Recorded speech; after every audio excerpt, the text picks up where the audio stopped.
완전 새롭게 이제 시작해가지고 지금 원전 하나 짓는다. 시작하면 얼마 만에 지을 수 있어요? 자료 동네마다 말하는 사람마다 다 틀려. 그것도 정당마다 틀려 이상해. 실제로는 10년에서 15년 걸리는 게 맞습니다. 내가 저번에 그렇게 얘기했더니 아니라고 그러던데?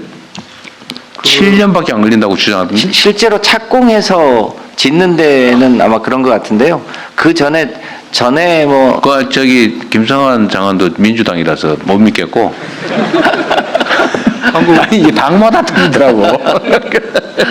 요사는 장관님을 믿으셔야 되겠습니다. 아니 그 당 아닌 사람이 한번 얘기해 보세요. 수원 원자력 직무대행 전대욱입니다. 사장께서 해보세요. 예, 그 11차 전력 수급 기본 계획에 들어간 수치입니다. 정확하게 13년 11개월 걸리고요. 이걸 13년 11개월 나누면 이제 부지 선정 한 2년. 부지 선정. 예, 그다음에 그거 인허가 관련 서류 심사하는데 한 40개월, 3년 한 4개월 정도 되고요. 그럼 이제 부지 선정 후에 한 9년 걸린다 그런 얘기인데, 자 부지 선정 얘기 한번 해봅시다. 그러면 부지 선정에 2년 걸린다는데 뭐 하느라고 2년 걸려요? 일단은 이제 부지 망원경 가지고 땅 찾으러 다니는 것 아니지? 행정 절차? 아니면 절차를 가볍게 말씀드리면 이제 저희들이 먼저 공모를 안내를 하고 그다음에 지자체에서 이 신청을 받고 그다음에 이제 그 부지가 적정한 부지인지를 한수원 이제 검토를 하고 과학적 분석을 해야 되겠죠. 뭐 지진 있나 없나 이런 거 등등. 예. 이제 그거 하는데 2년 걸린다? 그렇습니다.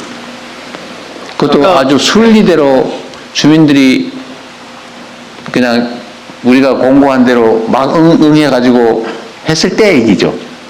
막 주민들끼리 싸운다. 일부에서는 한다 그러고 일부는 안 된다 그러고 데모하고 난리가 나고 그러면 어떻게 돼요? 맞습니다. 그게 이제 주민 쪽에서 이제 신청하는 부분을 한 5개월 정도 잡고 있는데 그 부분은 이제 상황에 따라서 이게 많이 늘어질 수도 있고. 그렇죠. 알 수 없는 거죠. 그러니까 순리대로 잘 됐을 경우. 예, 그게 그 경우 2년. 그게 예, 이제 2년을 보는 겁니다. 부지 선정이 계획대로 원만하게 잘 됐을 경우에 한 13년? 13년 11개월인데요. 13년. 여기서 뭐 이제 15년이란 말이 틀린 말은 착공 아니에요. 공사 부분이 이제 한 정확하게는 저희들이 삽을 뜨기 시작해서 준공하는 데까지가 7년 7개월 걸립니다. 그래서 행정기관이 한 6년 한 5개월 걸리고 합쳐서 한 13년씩. 우리 부사장님은 당적 없죠? 예, 없습니다. 네, 알겠습니다.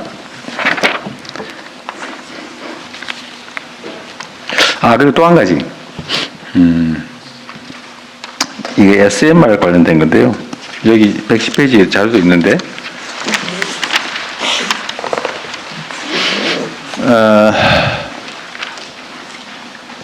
ISMR이 혁신형 SMR을 얘기하는 건가 봐요. 맞습니다. 아이가 이노베이션. 그런데 이거를 2035년까지 지어보겠다 그 말이죠. 그렇습니다. 30년의 허가를 받고 설계 인간 28년을 받고 3년 후에 설계 인가를 받아보겠다. 그럼 지금 거의 다 개발됐다는 얘기로 들리는데 맞는 말이에요? 그렇지는 않습니다. 지금 좀 3년 만에 설계를 할 정도로 개발이 가능해요? 지금 사실 이게 시작한 게 21년부터 시작을 했었고요. 그게 기본 설계가 한 2년 걸렸고 지금 표준 설계가 지금 3년 정도 가는데 사실은 좀 이게 이제 원전 산업계에서는 향후에 원전 그 시장에서 게임 체인저로 보고 좀 동시다발적으로 하고 있기 때문에 뭐 어떻게 보면 표준 설계하고 그 다음에 기술 개발 이렇게 들어가는데 이거는 표준 설계, 기술 개발, 부지 선정 이런 부분을 같이 동시에 하자. 들여다보고 있습니다.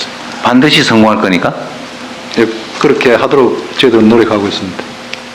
근데 그거는 낙관적 전망이지 반드시 그렇게 실현된다는 보장은 없는 거잖아요. 그렇긴 합니다. 그런데 수천억을 들여서 부지를 미리 확보하고 다 준비했다가 안 되면 어떡해요? 그 이제 전문가들이 뭐 저를 포함한 전문가들이 책임져야 될 문제이긴 한데 저희들이 보기에는 기술적인 부분이나 또 지금 세계 그 에너지 수요 수급 부분 이런 부분을 보면 충분히 필요하고 될 것이다. 예, 그렇게 생각합니다. 이 SMR의 위험성은 기존 원자력 발전소의 위험성과는 다른 겁니까? 뭐 기술적으로는 한 1000분의 1 줄어들었다고 이렇게 이야기를 하는데요.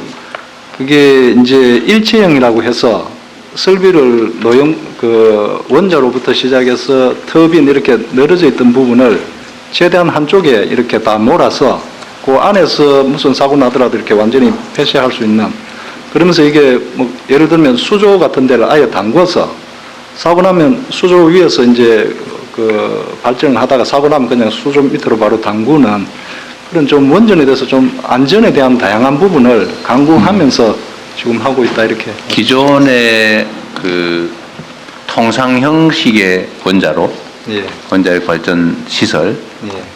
이거보다는 1000배 정도는 안전해졌다. 예, 훨씬 안전, 이제 수치적으로 그렇게 이야기를 하고 있습니다. 1000배, 위험성은 그렇다. 보통 한 200-300메가와트 정도의 소규모 원전이고, 냉각 방식이 좀 다르다. 예. 그러면 이제 소위 방사능 누출 위험성도 적어진다, 뭐 그런 거예요. 그렇습니다. 사고 났을 경우에 폭발 위험성도 낮다. 예. 그 우리가 개발하고 있는 거 비밀이에요. 예를 들면 원리나 방식은? 비밀이면 얘기하지 말고. 비밀은 아닙니다. 예. 그럼 얘기해 보세요. 예. 우리 국민들도 이해하실 필요가 있으니까요. 기본적으로 이게 원전의 모든 원천 기술이 이제 거의 미국에서 왔다고 볼 수 있습니다. 이번에 네. 최고 수출 때도 문제가 하여튼 뭐 있었지만, 그건 그렇고. 이제 이 부분에 있어서 이제 SMR 부분은 이제 그런 부분을 없애기 위해서 처음부터 개발하는 과정에, 기술 개발하는 과정에 기술 특허 관련이나 이런 쪽 법인하고 연결을 해서 그런 부분을 제거하면서 지금 저희 나름대로 독자적인 모형을 개발하고 있다. 했는데 원리나 뭐 이런 건 어떻게? 제가 좀 보충하면요. 지금 장관이 더 전문가예요? 3세대 SMR을 지금 하려고 하는 건데요. 3세대는 물로 냉각을 하는 방식입니다. 4세대 SMR, 지난번에 빌 게이츠가 와서 테라파워 뭐 한다는 거는 4세대 SMR인데요. 그거는 냉각 방식을 물로 하지 않고 다른 냉매를 써서 소듐이나 다른 냉매를 써서 하는 4세대 SMR도 지금 동시에 개발하고 있고, 우리 국내의 회사들도 거기에 지분 참여를 하거나 이제 설계나. 아니 수력 원자력 발전소가 지금 하겠다고 하는 건 어떤 방식이에요? 3세대 현재 우리가 하고 있는 물로 냉각한다고요? 네, 3세대 방식이고요. 4세대 방식을 하는 나라들이 여러 나라가 있습니다. 그래서 미국도 있고 중국도 있고 러시아도 있고요. 그래서 그런 방식을 하는 경우도 있고, 물로 냉각하는 방식인데 위험성이 1000분의 1로 줄어들었다는 근거는 뭐예요? 근데 그거는 이제 설계 기술에 따라서, 그건 아까 설명한 대로 그렇고요. 이거는 이제 통으로 설계를 대략 한 170메가에서 200메가 사이로 작게 설계를 해서 한 4개 정도를 붙이는 거거든요. 그래서 SMR이라고 하는데, 그래서 그게 이제 사고가 나더라도 그 내에서 그 사고가 번지지 않게 설계하는 거고요. 그 세대 기준은 물을 쓰느냐 다른 거를 쓰느냐에 따라서 그게 이제 사용 연한이 예컨대 30년이냐 50년이냐 70년이 이렇게 늘어나는 차이가 좀 있는 것 같습니다. 네.